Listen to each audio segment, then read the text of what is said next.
Welcome to our Care, Share and Inspire Climate Studio, live representative from the Brahma Kumaris to UNEP, and is working with International Union for Conservation of Nature and YUNGO. Welcome, Shantanu. Thank you so Shantanu much. has also practiced Raja Yoga meditation for the last 20 years and is a radio presenter for Radio Madhuban in India. He has a background in fashion and holds a degree in fine arts. We're also very glad to welcome today Hanna Soldal. She's coming all the way from Sweden, and she works as an advocacy advisor to the Church of Sweden, focusing on climate justice. She strives to mobilize the congregations and individual members of the Church of Sweden to become climate ambassadors.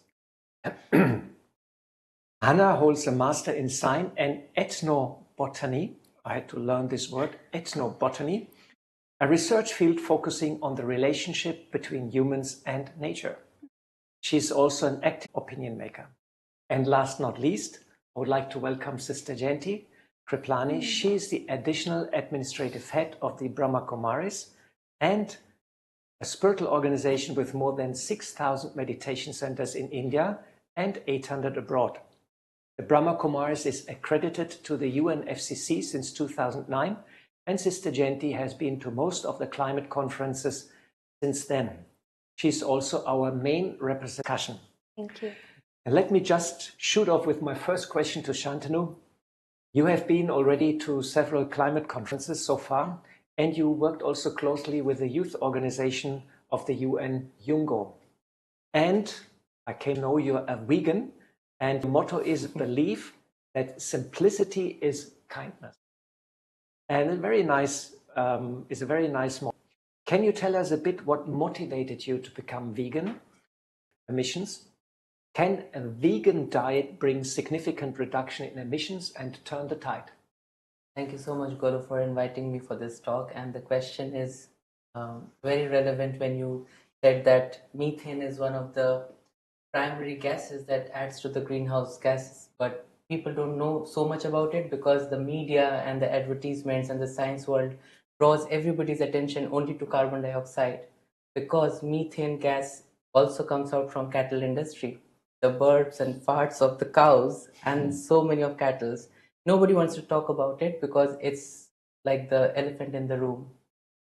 So for me, how my vegan journey started would be very weird, long Bollywood movie, but if I have to shorten it, it would be, I was in Paris studying fashion, and it was in the year 2010 when people were doing little bit things about veganism, and I thought it's a good thing, but I am very fond of my cottage cheese, paneer from India, and ghee and other things, so I would not give it up.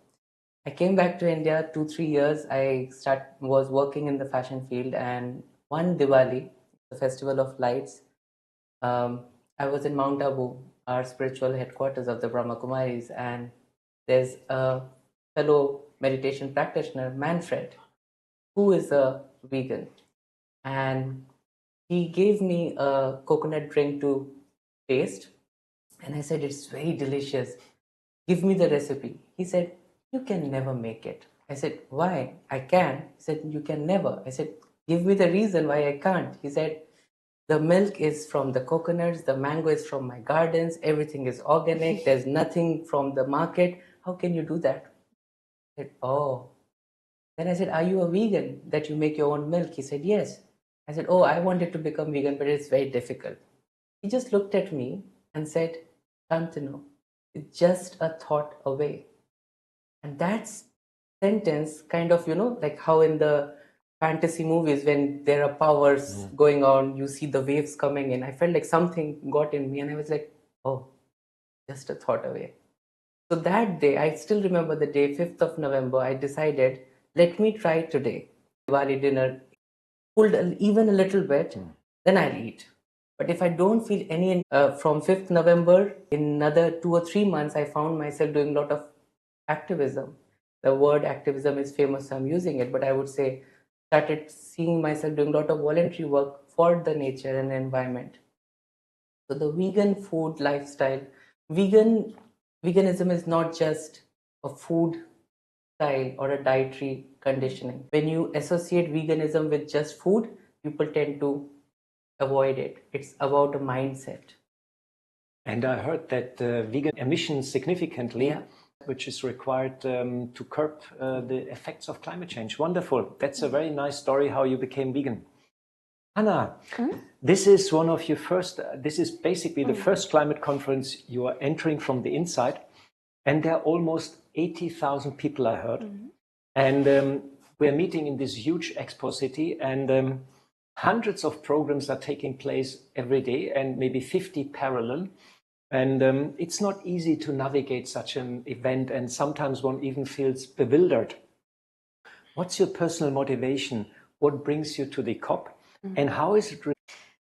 Well, that's a big question, I think, what brings me here. I mean, if you think about it very rationally, I'm here due to my work for ACT Church of Sweden, the aid organization of Church of Sweden, where I work focusing on climate justice and advocating for that.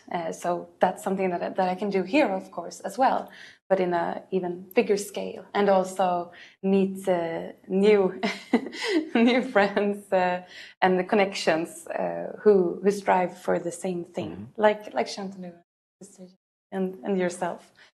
But if I'm going to myself, like how could I then end up here? I think that I've always had this urge in me to do something for our earth, for the environment. From when I was a child, like when I saw these little worms on the road, I tried to lift them to the other side so they wouldn't be run over. Or I think I was quite young when I realized, like, why aren't we in Sweden having white Christmases anymore? Because nowadays some years we do, some years we don't, but at least I remember it as when I was a child, that they were always white, and if I can do something, so that's why I'm here, I would say. And are you finding it easy at the COP to navigate and meet people in all this hustle and bustle? Well, so far, I think I've been very lucky with very nice meetings. Even just on the metro, someone sitting next to you, seeing your badge and asking, "Oh, where are you from?" I think people are very open-minded. And where I mostly hang out in the pavilions, in the side events, there's a lot of civil society representatives, so it's a great place to meet, and make contacts, sort of beautiful exchange of ideas and concepts. And also in the faith pavilion, which is new to this COP. I think I found so many interesting. Yeah, wonderful. I've also seen it. It's a wonderful space, and I heard it's quite busy. Every day, lots of programs are going on from the faith communities. That's nice. That's a great motivation. Sister Genti, climate change is accelerating, and in many places of the world, people do suffer from drought, heat waves, or floods. I know that the Brahma Kumaris, especially in India, has a good capacity, a lot of people, many centers, and we're helping in cases of emergencies. I remember there was an earthquake, and we immediately responded. And we send water, food, blankets, and so on. But however, we have certain limitations, what we can do as a spiritual organization. From a spiritual perspective, what's the reason for the suffering of individuals and also on collective level? And is there a spiritual practice to deal with such tragic situations? It is a very difficult situation. And what I'm seeing is that the world goes through many different cycles. And I'd like to share a concept that is probably quite novel for many people.